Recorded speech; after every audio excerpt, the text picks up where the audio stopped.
तो अगर पिछले कुछ महीनों की बात करके चलें तो मार्केट अच्छा खासा करेक्ट हो गया है, अराउंड 12% से भी ज्यादा का करेक्शन हमको देखने को मिला है। बट अगर आप इंडिविजुअल स्टॉक पिक करने के लिए अभी इस समय कूदोगे मार्केट में तो आपको कई सारे ऐसे फंडामेंटली स्ट्रॉन्ग स्टॉक्स मिल जाएंगे जो कि 30-40% तक डाउन हो चुके हैं इस मार्केट करेक्शन में, और आप इस टाइप के करेक्शन का बिल्कुल फायदा उठा के इस तरीके के शेयर्स और बाय कर सकते हैं, क्योंकि जितना भी अभी हम लोग को पेन देखने को मिल रहा है मार्केट में सारा टेम्परेरी है। मैंने अपनी पास की वीडियो में बताया कि किस तरीके से इंडिया इस समय वर्ल्ड में बहुत ही ज्यादा फंडामेंटली स्ट्रॉन्ग कंट्री है, और जितने भी अभी हम लोग को पेन देखने को मिल रहे हैं स्टॉक मार्केट में या फिर इन्फ्लेशन वगैरह के जो वरीज हैं ये सब टेम्परेरी हैं और इंडिया के इनहेरिट रीजन की वजह से नहीं है, क्योंकि ग्लोबली ये सारे रीजन डोमिनेट कर रहे हैं, इसलिए इंडिया में भी पेन है। तो जैसे ये सारी चीजें धीरे धीरे रिकवर होती जाएंगी हम लोगों को एक स्टॉक मार्केट में अच्छा रन फ्यूचर में देखने को मिल सकता है। कब देखने को मिलेगा ये इस पे मैं कमेंट नहीं कर सकता, लेकिन इस समय बहुत ही अच्छा टाइम है अच्छे शेयर्स पिक करने का, ये मैं जरूर बता सकता हूँ। तो कौन से हैं वो शेयर जो पर्सनली मैं पिक कर रहा हूँ? तो पहला जो शेयर है वो है CDSL, central depository services limited. तो सबसे पहले सीडीएसएल के बारे में मैं आपको बता देता हूं कि सीडीएसएल क्या है। तो सीडीएसएल इंडिया के दो डिपॉजिटरीज में से एक है, तो ये एक डुओपोली मार्केट का प्लेयर है और उसमें भी इसका मार्केट शेयर सबसे ज्यादा है। तो यहाँ पे आप क्लियरली देख सकते हो कि सीडीएसएल का जो मार्केट डिपॉजिटरी का मार्केट शेयर है वो 61% का है, और जितनी भी सिक्योरिटीज मार्केट में केवाईसी वगैरह रजिस्टर होती है उसमें भी इसका मार्केट शेयर 60% से ऊपर का है। अब डिपॉजिटरी मार्केट में तो केवल दो ही प्लेयर है इंडिया में जो एग्जिस्ट करते हैं, पहला है सीडीएसएल, दूसरा है एनएसडीएल, और सीडीएसएल का मार्केट शेयर उसमें से 61% का है। अब क्यों मैं सीडीएसएल का शेयर बाय कर रहा हूं? तो उसका सिंपल रीजन है कि सीडीएसएल की जितनी भी रेवेन्यू है वो डायरेक्ट कनेक्ट करती है कि स्टॉक मार्केट में कितना ज्यादा पार्टिसिपेशन हम लोग को देखने को मिल रहा है। तो अगर फ्यूचर की बात करके चलें, आज से आने वाले 3-4-5 सालों की बात करके चलें, तो ये इक्विटी मार्केट में जो पार्टिसिपेशन है ये हम लोग को बढ़ता हुआ ही दिखेगा, गिरता हुआ नहीं दिखेगा। हाँ, शॉर्ट टर्म में हम लोग को थोड़ा पार्टिसिपेशन घटता हुआ दिख सकता है, जैसे अभी थोड़ा मार्केट में करेक्शन आया है तो कई सारे लोग मार्केट से डर जाते हैं और दूर भागने की कोशिश करते हैं, लेकिन अगर आप लॉन्ग टर्म में देखोगे तो ये मार्केट शेयर धीरे धीरे इंक्रीज ही करेगा, और जितना ज्यादा इक्विटी पार्टिसिपेशन बढ़ेगा अपने इंडियन मार्केट का उतना ही ज्यादा सीडीएसएल की रेवेन्यू बढ़ेगी। तो एक बार इसका रेवेन्यू वाइज ब्रेकअप भी देख लेते हैं। तो जो सीडीएसएल का मैक्सिमम रेवेन्यू परसेंटेज है 71% अराउंड इसका ट्रांजैक्शन चार्जेस से आता है। अब ट्रांजैक्शन चार्जेस क्या होते हैं? तो बेसिकली जो भी ट्रांजैक्शन बाय या सेल के ट्रांजैक्शन होते हैं स्टॉक मार्केट में किसी भी शेयर्स के, उसकी कुछ पर्टिकुलर अमाउंट परसेंटेज की फीस सीडीएसएल को देनी पड़ती है सारे ब्रोकर्स को। तो जितने ज्यादा ट्रांजैक्शन होंगे स्टॉक मार्केट में उतना ही ज्यादा सीडीएसएल का रेवेन्यू ग्रो करेगा। इसके अलावा इसके पास और भी अलग तरीके के चार्जेस होते हैं, एनुअल इश्यूअर चार्जेस होते हैं जो कि एनुअली हर कंपनी को पे करना पड़ता है जो भी लिस्टेड होती है, और भी कई तरीके के चार्जेस होते हैं। फॉर एग्जांपल केवाईसी जो रजिस्ट्रेशन का जिसमें इसका 60% का मार्केट शेयर है उससे भी थोड़ी बहुत रेवेन्यू आती है, वो अदर्स के सेक्शन में कंसोलिडेट है। बट अभी अगर इस समय पर्टिकुलर की बात करके चले तो इस समय ट्रांजेक्शन चार्जेस में थोड़े सीडीएसएल को रेवेन्यू में हिट देखने को मिला है। वो इसीलिए देखने को मिला है क्योंकि पास्ट ईयर में जिस हिसाब से स्टॉक मार्केट ने बूम दिया था, बहुत अच्छी बुल रन दी थी, तब बहुत ही ज्यादा हैवीली ट्रेडर्स भी आ गए थे स्टॉक मार्केट में और बहुत ही हैवी ट्रेडिंग कर रहे थे। बट अब क्योंकि स्टॉक मार्केट गिर रही है और नेगेटिव रिटर्न्स दे रही है तो कई सारे लोग अब धीरे धीरे स्टॉक मार्केट से दूर जा रहे हैं। इस कारण से क्योंकि ट्रेडर्स अब दूर जा रहे हैं, कई सारे इन्वेस्टर्स भी मार्केट से दूर जा रहे हैं, तो ट्रांजैक्शंस थोड़े बहुत कम हो गए हैं, जिसकी वजह से सीडीएसएल की जो ट्रांजैक्शन चार्जेस है उसकी रेवेन्यू पे थोड़ा हिट देखने को मिला है, और यही मेरे को मेन रीजन लगता है जिसकी वजह से सीडीएसएल का स्टॉक भी बहुत ही ज्यादा फॉल किया इन रिसेंट टाइम। तो कितना फॉल किया चलिए ये जानते हैं। तो ये सीडीएसएल का चार्ट है पिछले एक साल का, तो आप इसमें देख सकते हो अराउंड ये 1500 से 1300 से 1500 के लेवल के बीच में ट्रेड कर रहा था, बट अभी इस रीसेंट करेक्शन में ये अराउंड 1100 रुपीज के अराउंड आ गया, जो कि मेरे को लगता है डिसेंट वैल्यूएशन है सीडीएसएल की। और अगर इसका एवरेज पी रेशियो भी देखें तो इसका एवरेज पी रेशियो अराउंड 30-35 के अराउंड रहा था, और अभी इस समय भी 37 के अराउंड इसका पी रेशियो चल रहा है, जो कि इसके एवरेज पी रेशियो के हिसाब से ही ठीक है। तो इसका मतलब इस समय वैल्यूएशन वाइज भी ये थोड़ा ठीक है। और अगर इसके रेवेन्यूज की बात करके चले तो वो भी हम लोग देख लेते हैं।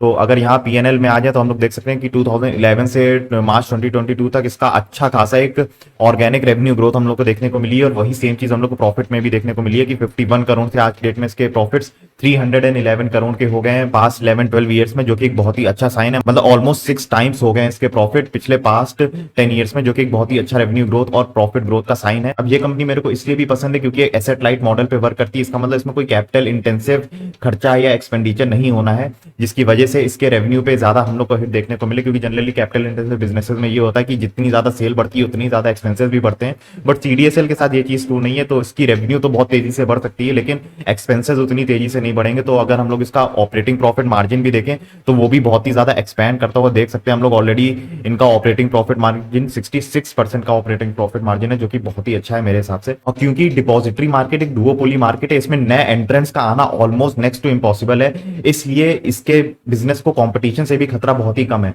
अब एक फन फैक्ट मैं और बता देता हूं कि जेरोधा और अपस्टॉक जो कि दो इंडिया के सबसे बड़े डिस्काउंट ब्रोकर हैं जिसमें सबसे ज्यादा ट्रेडिंग वॉल्यूम होती है, दोनों का ही डिपॉजिटरी सीडीएसएल है। इसका मतलब जितने ज्यादा ट्रांजैक्शन जेरोधा और अपस्टॉक में होता है उसका डायरेक्ट इंपैक्ट सीडीएसएल की रेवेन्यू पे पड़ता है और उसके प्रॉफिट पे पड़ता है। तो ये मेरा पहला स्टॉक है जो मैं कंसोलिडेट कर रहा हूं। अब इस स्टॉक में शॉर्ट टर्म में हम लोग को पेन जरूर देखने को मिल सकता है क्योंकि मार्केट इस समय काफी डाउन टर्न पे चल रही है और जब भी मार्केट डाउन टर्न पे चलती है तो इस तरीके के स्टॉक्स पे जरूर उनकी रेवेन्यू पे हिट होता है। लेकिन अगर लॉन्ग टर्म की बात करके चलें कि अगर आप 5 साल या 10 साल के लिए शेयर होल्ड कर रहे हो तो डेफिनेटली इसके शेयर में हम लोग को एक अच्छी खासी रिटर्न देखने को मिल सकती है और वो पूरा बैक्ड है फंडामेंटल से भी। तो अब दूसरे स्टॉक पे मूव करने से पहले मैं एक डिस्क्लेमर दे दूं कि मैं जो भी स्टॉक इसमें से डिस्कस कर रहा हूं वो मैं इस पॉइंट ऑफ व्यू से डिस्कस कर रहा हूं कि मैं उसको 5 से 10 साल के लिए एटलीस्ट होल्ड करने वाला हूं, उससे पहले तो मैं उसको सेल नहीं करूंगा।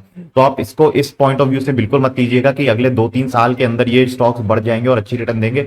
बढ़ भी सकते हैं, नहीं भी बढ़ सकते, मैं इसकी गारंटी नहीं दे सकता, बट मैं जिस पॉइंट ऑफ व्यू से इन स्टॉक्स को परचेस कर रहा हूं वो है कि एटलीस्ट 5 साल के लिए तो मैं इन स्टॉक्स में बना ही रहूंगा, उससे पहले मैं एग्जिट नहीं लेने वाला अंटिल एंड अनलेस कोई बहुत बड़ा चेंज ना हो जाए इनके फंडामेंटल्स में। अब दूसरे स्टॉक की बात करके चलते हैं। तो दूसरा स्टॉक जो मैंने पिक किया है वो है कैम्स। अब कैम्स भी मैं बहुत ही ज्यादा हेविली कंसोलिडेट कर रहा हूं इस मार्केट फॉल में।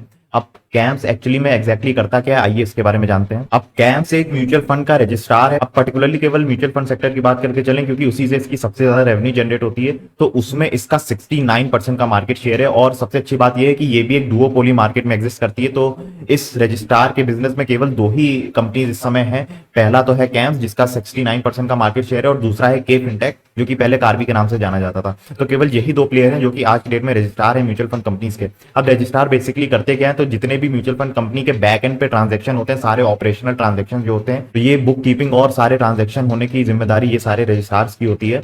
अब अगर इसके रेवेन्यू ब्रेकअप की बात करके चलें तो इसका जो मैक्सिमम 82% ऑलमोस्ट 83% का जो रेवेन्यू है वो डेटा प्रोसेसिंग से आता है और ये डेटा प्रोसेसिंग वही है जो ये रजिस्ट्रार ऑफर करता है म्यूचुअल फंड कंपनीज को। अब एक और मैं स्टैटिस्टिक्स शेयर कर देता हूं कि इंडिया में टॉप 5 जो एएमसीज है उसमें से टॉप 4 एएमसीज का तो रजिस्ट्रार खाली कैम्स है। अब जितना ज्यादा म्यूचुअल फंड कंपनी ग्रो करेंगी उतना ही ज्यादा हम लोग को इन रजिस्ट्रार की इनकम में भी ग्रोथ देखने को मिल सकती है इन द फ्यूचर। और म्यूचुअल फंड इंडस्ट्री की अगर बात करके चलें तो वो at an average 8 to 10% grow कर रही है, हर साल ग्रो कर रही है। इनफैक्ट अपनी इंडियन स्टॉक मार्केट इस समय केवल 12% फॉल करी है, तबकि अगर आप ग्लोबल स्टॉक मार्केट देखेंगे तो वो अराउंड 20% के अराउंड तक फॉल कर चुकी है। इंडियन स्टॉक मार्केट इसीलिए इतना कम फॉल करी है क्योंकि हम लोग के डोमेस्टिक इनफ्लोज बहुत ज्यादा हैं और जिसका एक सबसे बड़ा कॉन्ट्रीब्यूटिंग फैक्टर है वो है मंथली एसआईपी जो अपने इंडिया में जा रही है, वो अराउंड 11 से 12,000 करोड़ पर मंथ की एसआईपी हो रही है इस समय इंडिया में और ये नंबर धीरे धीरे बढ़ता ही जा रहा है। और जितना ज्यादा एसआईपी का नंबर बढ़ेगा उतना ही ज्यादा म्यूचुअल फंड इंडस्ट्री में इन्फ्लो बढ़ता जाएगा जिसका इंपैक्ट डायरेक्ट कैम्स की रेवेन्यू पे पड़ेगा। अब इसका भी स्टॉक परफॉर्मेंस देख लेते हैं पास्ट 1 ईयर में। तो ये शेयर अराउंड 3900 का इसने हाई बनाया था अराउंड सितंबर 2021 में और आज की डेट में काफी ज्यादा गिर चुका है, अराउंड 2200 के अराउंड इसकी वैल्यू चल रही है जो कि मेरे हिसाब से काफी डिसेंट वैल्यूएशन पे आ चुका है। अगर इसका पीई देखें तो 38.8 का पीई है और अगर हिस्टोरिकल पी से भी इसको कंपेयर करें तो इसका 45 के अराउंड पी चलता था और इस समय इसका 38 के अराउंड पी आ गया जो कि एक एवरेज पी से भी इसका काफी कम हो चुका है, जो कि मेरे हिसाब से इस समय इसकी वैल्यूएशंस काफी अट्रैक्टिव है। अब बात करते हैं कि क्यों इतना ज्यादा गिर चुका है ये स्टॉक। तो इसका मेन रीजन ये है कि इसकी जो रेवेन्यू जनरेशन है उस पर सेबी का कंट्रोल रहता है, सभी कुछ रिस्ट्रिक्शंस लगा देता है एक्सपेंस रेशियो पे म्यूचुअल फंड कंपनीज के, जिसके बियॉन्ड वो एक्सपेंस नहीं कर सकती। तो हो सकता है इसकी एयूएम इन फ्यूचर बहुत ही ज्यादा बढ़ जाए, लेकिन जो परसेंटेज ऑफ फीस ये अभी चार्ज कर रहा है अपनी प्रेजेंट एयूएम पे, फ्यूचर में वो परसेंटेज डिक्लाइन हो सकता है, जिस वजह से इसकी जो शेयर प्राइस है इतना ज्यादा हम लोग को फॉल देखने को मिला है। और प्लस दूसरा रीजन ये भी है क्योंकि अभी एक बियर मार्केट चल रही है और ये सारे जो स्टॉक्स हैं, कैम्स हो गया, सीडीएसएल हो गया, ये डायरेक्ट मार्केट से रिलेट करते हैं। तो अगर मार्केट फॉल करेगी तो इक्विटी पार्टिसिपेशन थोड़ा कम होता है एक फॉलिंग मार्केट में, एक बियर मार्केट में, इस वजह से भी इसका स्टॉक गिर रहा है। अब आप में से कई लोगों को ये वरीज होंगे कि अगर इसका एयूएम बढ़ भी जाए लेकिन अगर परसेंटेज वाइज अगर इसकी फीस चार्जिंग की कैपेसिटी कम हो जाएगी तो ज्यादा रेवेन्यू पे फर्क पड़ेगा नहीं। ये बात बिल्कुल सही है, लेकिन मैं पर्सनली जिस नजरिए से देखता हूँ म्यूचुअल फंड इंडस्ट्री को कि इसका एयूएम बहुत ही ज्यादा पोटेंशियल है इसमें ग्रो करने का, जो कि अगर थोड़ी बहुत अगर ट्रांजेक्शन फीस कम भी हो जाएगी उसके बावजूद इसकी रेवेन्यू अच्छी खासी ग्रो करेगी। तो आइए इसकी रेवेन्यूज पे एक नजर डाल लेते हैं। तो अराउंड 2011 में इसके 318 करोड़ की सेल थी, जो कि अराउंड 864 करोड़ की सेल्स आज की डेट में इसने रिकॉर्ड करी है, जो कि एक बहुत ही अच्छा नंबर है। और अगर इसके ऑपरेटिंग प्रॉफिट मार्जिन की भी बात करके चलें तो 27% के अराउंड ये होवर करता था, आज की डेट में 45% है। अब ये भी क्योंकि एक एसेट लाइट बिजनेस है इस वजह से इसके रेवेन्यू तेजी से बढ़ सकती है, लेकिन इसके एक्सपेंसेस उतनी तेजी से नहीं बढ़ेंगे क्योंकि इसमें कोई कैपिटल इंटेंसिव खर्चा नहीं है। और वही सेम चीज प्रॉफिट में भी रिफ्लेक्ट होती है। 59 करोड़ के प्रॉफिट थे 2011 में, जो कि आज की डेट में 289 करोड़ के हो गए, जो कि एक बहुत ही डिसेंट नंबर है। और इसीलिए मैं कैम्स का शेयर भी कंसोलिडेट कर रहा हूं अपने पोर्टफोलियो में इस समय। अब तीसरा शेयर जो मैं परचेज कर रहा हूं वो है एशियन पेंट्स। अब पर्सनली मैं बता दूं कि इंफ्रास्ट्रक्चर सेक्टर से मैं पर्सनली थोड़ा दूरी बनाए रखता हूं, क्योंकि मेरे को सिक्लिकल सेक्टर लगता है और उसमें अकाउंटिंग और फ्रॉड्स के भी बहुत ही ज्यादा चांसेस देखने को मिलते हैं और उसको एनालाइज करना एक बहुत ही बड़ा सरदर्द होता है। लेकिन मेरे को जो सेक्टर पसंद है वो मेरे को पसंद है इंफ्रास्ट्रक्चर के जो प्रॉक्सी सेक्टर होते हैं। फॉर एग्जांपल पेंट बिजनेस हो गया, या फिर एफएमईजी बिजनेस हो गया, फास्ट मूविंग इलेक्ट्रिकल गुड्स के बिजनेस हो गए, या फिर पाइप्स एंड प्लम्बिंग के बिजनेस हो गए।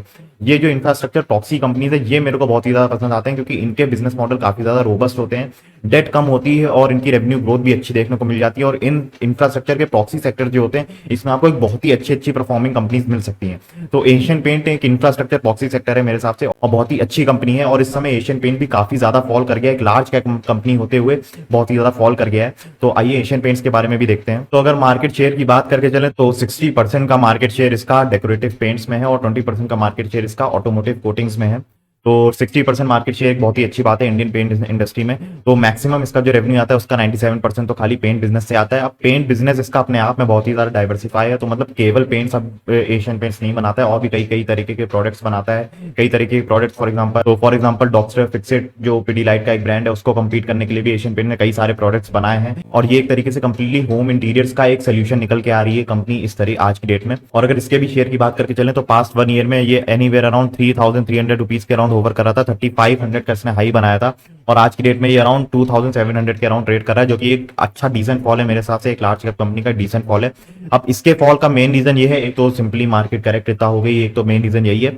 दूसरा जो मेन रीजन है कि अभी रिसेंट में खबर निकल के आई थी कि आदित्य बिरला की कंपनी जो कि ग्रासिम है उसने 10,000 करोड़ रुपीस इन्वेस्ट करने का सोचा है पेंट इंडस्ट्री में, जिससे कि कई लोगों को लग रहा है कि अब पेंट इंडस्ट्री में एशियन पेंट का मार्केट शेयर काफी ज्यादा रिड्यूस हो जाएगा।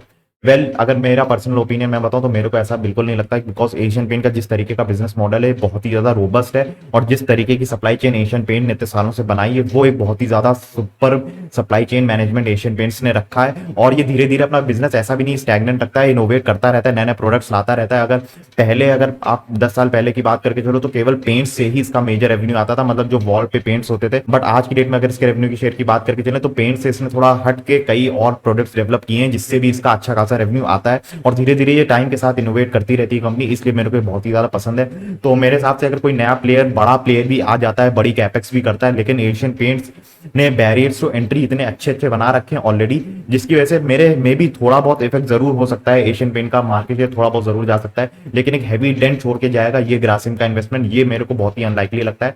अब आपके अपने अपने व्यू पॉइंट हो सकते हैं, कई लोगों को लगता है ऐसा नहीं होगा, एशियन पेंट का मार्केट शेयर अच्छा खासा डिक्रीज हो जाएगा ग्रासिम के एंट्री करने के बाद, लेकिन वो फ्यूचर में देखते हैं। ये मेरा पर्सनल ओपिनियन है, मेरे को ऐसा नहीं लगता कि एशियन पेंट के बिजनेस में इस समय कोई भी दिक्कत है, और केवल ये एक शॉर्ट टर्म पेन की वजह से और शॉर्ट टर्म न्यूज की वजह से इसका मार्केट शेयर फॉल हो गया है, और इस शेयर को आप जरूर कंसोलिडेट कर सकते हो। अब अगर इसके प्रॉफिट एंड लॉस की बात करके चलें तो इसका बहुत ही अच्छा प्रॉफिट एंड लॉस अकाउंट आपको देखने को मिल जाएगा। तो 7,400 करोड़ की सेल थी अराउंड 2011 में, जो कि आज की डेट में 29,000 करोड़ की सेल हो गई, तो बहुत ही अच्छा जंप देखने को मिला है। सेम चीज वही चीज प्रॉफिट में भी रिफ्लेक्टेड है, 843 करोड़ के प्रॉफिट है, जो कि आज की डेट में 3,000 करोड़ के प्रॉफिट हो गए। तो ये एक बहुत ही अच्छी बात है। और एक और रीजन है कि क्यों शेयर प्राइस इतना गिरा है, क्योंकि अभी रिसेंटली क्रूड ऑयल के प्राइसेस बहुत ही ज्यादा बढ़ गए, और क्रूड ऑयल जो है पेंट इंडस्ट्री का रॉ मटेरियल होता है, जिसकी वजह से एशियन पेंट्स के जो कॉस्ट है, रॉ मटेरियल कॉस्ट है, वो थोड़ी बढ़ गई है। तो आप इधर देख भी सकते हो कि 2021 में इसका जो मार्जिन था, 2021 में अराउंड 21% का ऑपरेटिंग प्रॉफिट मार्जिन था, जो कि थोड़ा सा घट गया है, 17% हो गया है मार्च 2022 में आते आते। तो वो इसी वजह से, क्योंकि overall world wide crude oil के जो प्राइसेस है वो बढ़े, बट ये भी मेरे को एक शॉर्ट टर्म फिनोमेना लगता है। जैसे ही क्रूड ऑयल के प्राइसेस कंट्रोल होंगे, जैसे रशिया यूक्रेन की जो वॉर चल रही है वो खत्म होगी, और धीरे धीरे इन्फ्लेशन जो है वो कंट्रोल में आएगा, ये जो क्रूड ऑयल के प्राइसेस ये धीरे धीरे कंट्रोल हो जाएंगे, और ये जो ऑपरेटिंग प्रॉफिट मार्जिन है बैक टू 20-21% आराम से हो जाएगा आने वाले 1-2 सालों में, मेरे को ऐसा लगता है। तो तीसरा स्टॉक ये है एशियन पेंट, जो कि मैं कंसोलिडेट कर रहा हूँ। तो इनके अलावा और भी कई सारे इंफ्रास्ट्रक्चर प्रॉक्सी शेयर्स हैं जो कि मैं पर्सनली कंसोलिडेट कर रहा हूँ, तो मैं उनका डिटेल में अभी नहीं जाऊंगा, केवल मैं नाम बता देता हूँ। तो पहला जो शेयर है वो है एस्टर पाइप्स, दूसरा जो शेयर है वो है पॉलीकैब, और तीसरा जो शेयर है वो है हेवल्स। तो ये 3 शेयर्स भी मैं कंसोलिडेट कर रहा हूँ इस मार्केट फॉल में।